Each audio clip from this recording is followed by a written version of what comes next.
Hello everyone, and welcome back to our channel. We're so happy that you're here with us today. It's always a pleasure to learn English together. Hi everyone. It's great to be back. Today, we've got a really useful lesson for you. Yes, today we're going to talk about how to talk about yourself in English. Exactly. We all need to introduce ourselves, so let's make sure you know exactly how to do that in English. I'm Rose, and I'm joined by my awesome co-host, James. Yes, I'm James, and we're excited to dive into this topic. It's all about helping you talk confidently about yourself in English. By the end of this episode, you'll have many phrases and examples to use in your conversations. So let's get started. But before moving on, make sure to subscribe our channel, because your support means a lot to us. I'm Sarah, but I go by Sally. I'm originally from Mexico. I'm 35 and loving it. I'm taking a gap year. I'm shy. I have a twin sister. I'm really into photography. I have a big family. I live alone. Part 1. Introducing yourself, name and where you're from. Let's start with introducing your name. This is the most basic way to begin any conversation, especially when meeting someone for the first time. Knowing how to introduce yourself properly is crucial in making a good first impression. I'm James. This is a casual and friendly way to introduce yourself. It's short and simple, perfect for informal situations like meeting friends or classmates. My name is Rose. This is a more formal introduction. It's great for professional settings or when you want to sound polite and respectful. People call me Chloe. This is useful if you go by a nickname or a different name than your full one. It lets people know how you prefer to be addressed. I'm Sarah, but I go by Sally.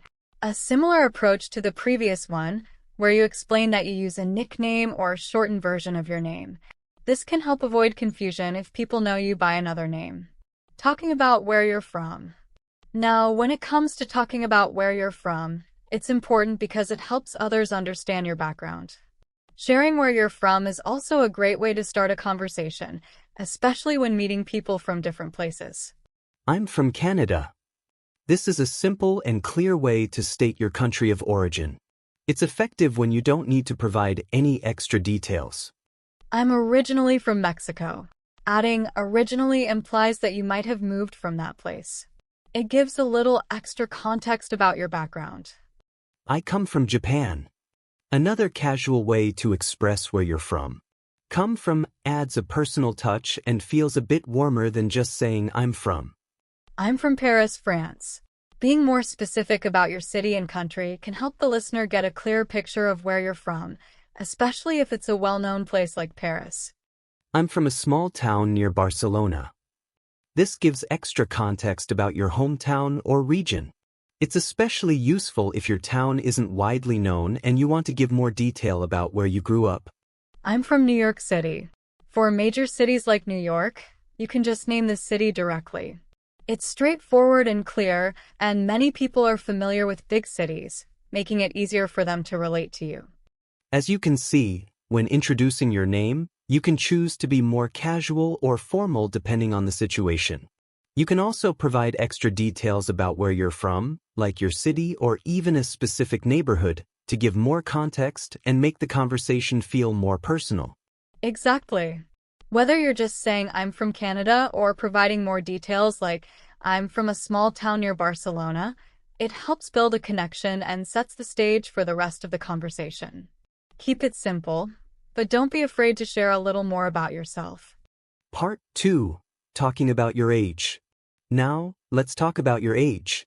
It's an easy thing to mention, but it can be tricky depending on the context. Talking about age is something that comes up often, especially when you're getting to know someone. You can be specific or general about your age, depending on the situation. Let's go over some examples to help you talk about your age clearly. Specific age examples. I'm 25 years old. This is a straightforward way to state your age. It's clear and simple, perfect when you want to be direct and give an exact number. I'm 22 years old. Another clear, specific example. Saying 22 years old works in both formal and informal settings, whether you're talking to a friend or a colleague. I'm 40, but I feel young. This adds some personality and shows that while you're stating your age, you also feel youthful or energetic. It's a great way to make the conversation more engaging and positive. I'm 35 and loving it. By adding and loving it, you're not only stating your age but also expressing a positive outlook. This shows that you embrace your age with confidence and enthusiasm. General age ranges. I'm in my 20s. This is a more general way to talk about your age without giving a specific number. It's a good option when you don't want to be too precise, especially in casual conversations. I'm in my 30s. Similar to saying, I'm in my 20s, this phrase helps you give an age range without pinpointing an exact number. It's commonly used in informal or relaxed settings. I'm in my 40s. This is another way to mention your age in a general sense. If you don't want to share an exact number, saying I'm in my 40s gives the listener a good idea of your age group without getting too specific. Age milestones and humor. I'm almost 30. If you're nearing a milestone age like 30, this phrase expresses some excitement or anticipation. It shows that you're looking forward to the next stage of your life. I'm 18 years old. Age 18 is often seen as a milestone, especially in legal contexts. This is a good way to emphasize the significance of turning 18, as it's the age when you're considered an adult in many countries. I'm 29, but I still get carded at bars. This adds a bit of humor. You might use this phrase if you look younger than your actual age, especially when asked for ID in situations like going to bars or buying alcohol. As you can see, there are plenty of ways to talk about your age in English. You can be specific, like I'm 25 years old, or more general, like I'm in my 30s. It's all about how much detail you want to provide. Exactly. It's also important to keep in mind that talking about age doesn't always need to be serious. You can add some humor, positivity, or even show excitement about milestone ages, like I'm almost 30, or I'm 35 and loving it. Age can be something you feel good about sharing. Part 3. Talking about your job or studies. Next, let's talk about your job or studies. When you meet someone, they often ask what you do for work or what you're studying. It's a way for others to understand your daily life and interests. You can be clear and direct when talking about your job or your studies, depending on the situation. Exactly. Whether you're working full-time, part-time, or studying, there are many ways to express what you do. Let's go through some examples of how to talk about your job or studies clearly in English. Talking about your job. I'm a teacher. This is a simple and clear way to introduce your job. It's perfect if you want to state your occupation directly. I work in a bank. Instead of specifying your exact job title, you describe the industry or sector you work in. This is great for explaining your general field of work. I work as a designer. This is a more specific way to state your job title directly. It helps others understand exactly what you do. I'm a part-time worker. If you don't work full-time, this is a great way to mention it. You can also specify your job if you want. I'm a part-time cashier, or I work part-time as a waiter. Talking about your studies. I'm studying computer science. If you're a student, this is a simple way to explain what you're currently studying. You can also specify the degree, like I'm studying software engineering or I'm studying graphic design. I'm a student at university. This phrase shows that you're still in school. You can also add, I'm a student at university name, to provide more context. I'm doing a master's degree in business. If you're working on an advanced degree, you can mention it like this. Doing is another way to say you're studying or pursuing a degree. I'm taking a gap year. This is common if you're taking a break from formal education before continuing your studies. You can also say, I'm traveling during my gap year.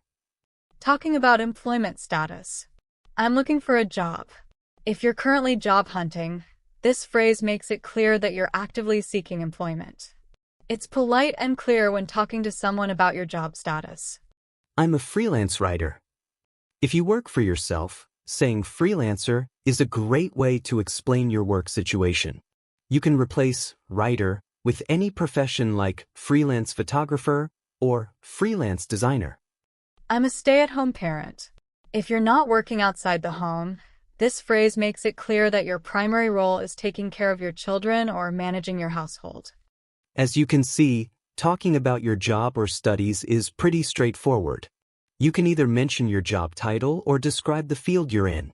Whether you're a student, a full-time worker, or a freelancer, there are many ways to explain your current situation. Exactly. And don't forget that you can always add more details if you want to explain your role more specifically. For example, instead of just saying I work in a bank, you could say I'm a loan officer at a bank or I'm a designer at a marketing firm. It's all about giving more context if you feel like it. Part 4. Talking about your hobbies. Let's talk about your hobbies. Hobbies are activities you enjoy in your free time, and they help others learn more about your interests and personality. Talking about your hobbies is a great way to connect with others, especially if you have similar interests. Exactly.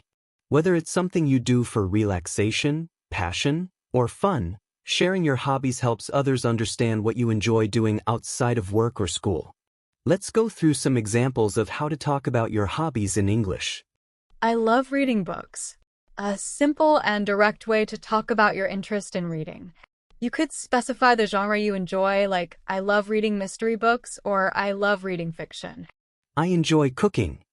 Enjoy is a stronger word than like, showing that cooking is something you actively like doing. You could add more specifics, like I enjoy cooking Italian food or I enjoy baking desserts. I like playing soccer. A casual way to mention a sport you enjoy. You can specify how often you play, like I like playing soccer on weekends or I like playing soccer with my friends. I'm really into photography. Using really into emphasizes your passion for photography. You could expand this by saying, I'm really into landscape photography, or I'm really into capturing portraits. I like hiking on weekends. A great way to mention an outdoor activity. You can specify the places you hike, like I like hiking in the mountains, or I enjoy hiking in the forest. I'm passionate about painting. Passionate about shows a deeper level of interest. This is great for hobbies that are artistic, like I'm passionate about painting abstract art, or I'm passionate about watercolors. I enjoy watching movies. A common hobby. You can specify the types of movies you like I enjoy watching comedies or I enjoy watching action movies. I like playing video games. A popular hobby for many. You can expand on this by saying, I like playing video games in my free time, or I enjoy playing video games with my friends. I'm a big fan of music. If music plays a significant part in your life, this phrase works well. You can specify your favorite genres, like I'm a big fan of classical music or I'm a big fan of jazz. I enjoy traveling. A perfect hobby for those who love exploring new places. You can add more detail like I enjoy traveling to new countries or I enjoy traveling to remote locations. As you can see, talking about your hobbies is a great way to share what you enjoy doing. You can be as general or as specific as you like. For example, instead of just saying I like playing soccer, you can say I like playing soccer on the weekends with my friends. Exactly. The more details you add, the more interesting your conversation will be. And don't hesitate to share hobbies that others may not expect, like I'm passionate about painting or I'm really into photography. Part 5. Talking about your family. Let's now talk about your family. Family is a big part of your life, and talking about your family helps others understand your background and relationships. Whether you have siblings, children, or live on your own, it's important to know how to talk about your family in English. Exactly. Family is something that people are always curious about, and it's a great way to connect with others. Let's go through some examples of how to talk about your family in English. Talking about siblings and family structure. I have two brothers. A simple and clear way to mention your siblings. You can also add more details like, I have two older brothers, or I have one younger brother and one older brother. I'm married with kids. If you're married and have children, this phrase is perfect. You can expand on it like, I'm happily married with 3 kids, or I'm married with 2 daughters. I'm an only child. If you have no siblings, this is the perfect way to describe your situation. You might add something like, I'm an only child, so I've always had a lot of attention from my parents. I have a big family. If your family is large, this is a simple way to explain. You can add more details like, I have a big family for brothers and 2 sisters, or my family is large and we're very close. Living situation and relationships. I live with my parents.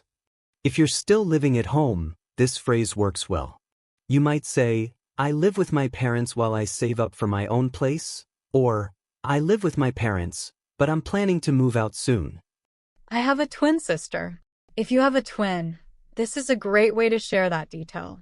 You can add, I have a twin sister and we look exactly alike, or my twin sister and I are very close. I'm the youngest in my family. If you're the youngest child, this is an easy way to express your position in the family. You can also add, I'm the youngest of 4 siblings, or I'm the baby of the family. Talking about children and extended family. I have a daughter and a son. If you have children, this is a simple way to describe them. You can be more specific, like, I have a daughter who is 5 years old and a son who is 3, or I have a teenage daughter and a toddler son. I'm close to my grandparents. If you have a good relationship with your grandparents, this phrase is a nice way to express that. You might say, I'm very close to my grandparents and visit them every weekend, or I have a great bond with my grandma. I live alone. If you're independent and live by yourself, this is a great way to mention it. You can say, I live alone in a small apartment, or I love living alone because it gives me independence. As you can see, there are plenty of ways to talk about your family. Whether you're talking about your siblings, children, or living situation, there's always a way to express what your family life is like. Exactly. You can keep it simple or provide more details depending on how much you want to share. Some people might like to talk more about their family, while others prefer to keep it brief. Either way, it's a great way to connect with others. Part 6. Talking about your personality. Next, let's describe your personality. Personality is a reflection of who you are, how you behave, and how you interact with others. Talking about your personality helps others understand you better, whether you're meeting new people, working with colleagues, or making friends. Exactly. Your personality traits are a key part of who you are, and knowing how to talk about them can help others understand what makes you unique. Let's go through some examples of how to describe your personality in English. Describing your personality. I'm friendly. This is one of the most common personality traits you can mention. If you're someone who enjoys meeting new people and making others feel comfortable, I'm friendly is the perfect way to describe yourself. You can also say, I'm very friendly to emphasize it more. I'm shy. If you tend to be quiet, reserved, or nervous in social situations, I'm shy is a good way to describe yourself. You can add more details like, I'm shy around new people, or I'm a little shy at first, but I open up once I'm comfortable. I'm hardworking. If you're dedicated to your tasks and put in a lot of effort, this is the phrase to use. You can say, I'm hardworking and always meet deadlines, or I'm hardworking, especially when it comes to my studies. I'm an optimist. If you tend to look on the bright side of things and always expect the best outcome, this is a great way to describe yourself. You might also say, I'm a positive person, or I'm an optimistic thinker. I'm very creative. This is perfect if you enjoy thinking outside the box or coming up with new ideas. You could say, I'm very creative and enjoy painting, or I'm creative when it comes to finding solutions to problems. I'm easygoing. If you are relaxed, flexible, and not easily upset, I'm easygoing describes your calm and laid-back nature. You could add more, like, I'm easygoing and don't get stressed out easily, or, I'm easygoing, which helps me stay calm in stressful situations. I'm a little introverted. If you prefer spending time alone or find socializing draining, introverted is a great way to describe your personality. You might say, I'm a little introverted, so I enjoy quiet activities like reading or walking, or I'm introverted, but I enjoy spending time with close friends. I'm spontaneous. If you enjoy making quick decisions and living in the moment, this is a good way to describe your personality. You can say, I'm spontaneous and love doing things on a whim, or I'm spontaneous, so I enjoy surprise trips and adventures. I'm empathetic.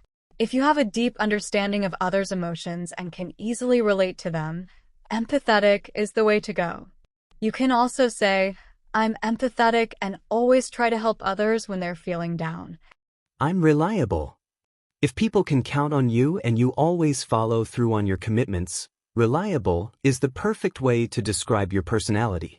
You could say, I'm reliable and always keep my promises, or people know they can count on me when needed. As you can see, there are many ways to describe your personality.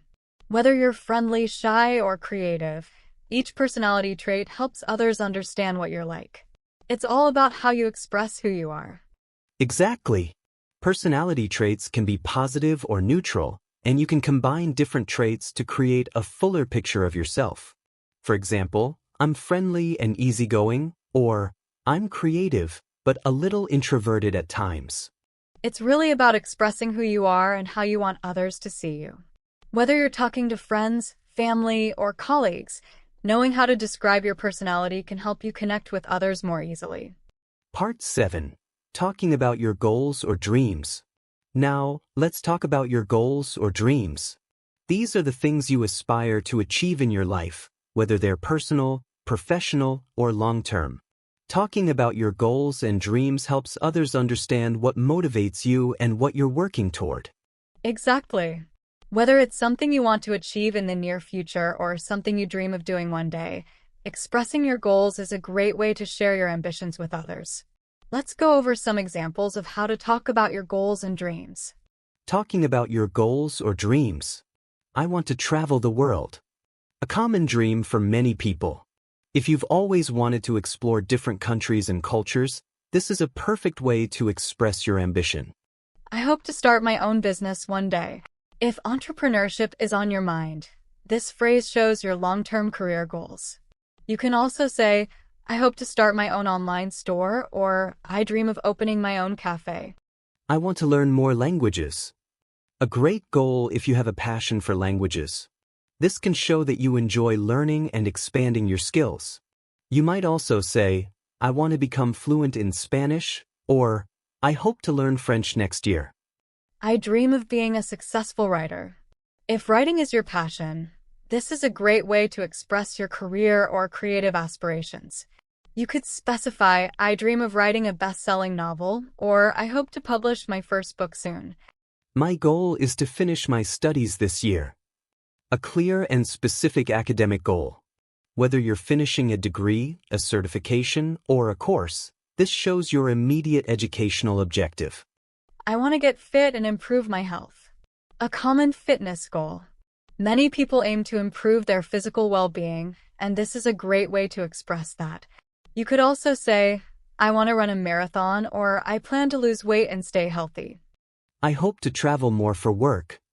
If you want to combine travel with your career, this is a great way to express your goal. You can add more details, like, I hope to attend international conferences, or I want to work abroad in the future. I want to become a better cook. If cooking is something you enjoy and want to improve at, this is a great personal goal. You can add, I want to learn how to make more complex meals, or I dream of becoming a professional chef. I dream of owning a house one day. A common dream, especially for those thinking about the future. This goal expresses your desire for stability and financial independence. You could also say, I dream of owning a house with a big garden, or My goal is to buy a home in the next 5 years. My goal is to save enough money for a trip to Japan. If you have a specific financial goal, this is a great way to express it. You might also say, I'm saving up for a new car, or I want to save enough money for a year-long trip abroad. As you can see, there are many ways to talk about your goals and dreams. Whether they are related to travel, career, fitness, or personal growth, expressing them clearly helps others understand what drives you. Exactly. You can be as specific or broad as you like when talking about your goals. Instead of just saying, I want to travel the world, you could say, I want to visit 10 countries before I turn 30, which makes your goal more measurable and exciting. And don't forget, sharing your goals isn't just about telling others what you want to achieve, it also shows your passion and determination. Whether you're striving for something big or small, your goals reflect what's important to you. Part 8. Talking about your likes and dislikes. It's also important to talk about your likes and dislikes. Sharing what you enjoy and what you don't helps others understand your preferences and personality. Whether it's food, activities, or other things, talking about likes and dislikes can really show who you are. Exactly. Expressing your likes and dislikes is a natural part of conversation. It helps others connect with you based on shared interests or understand your boundaries. Let's go through some examples of how to talk about your likes and dislikes clearly in English. Talking about your likes. I like watching movies. A simple and common way to talk about something you enjoy. You can add more detail like, I like watching action movies, or I like watching movies on the weekend to make it more specific. I love music. Love is a stronger word than like, and shows a deeper passion for something.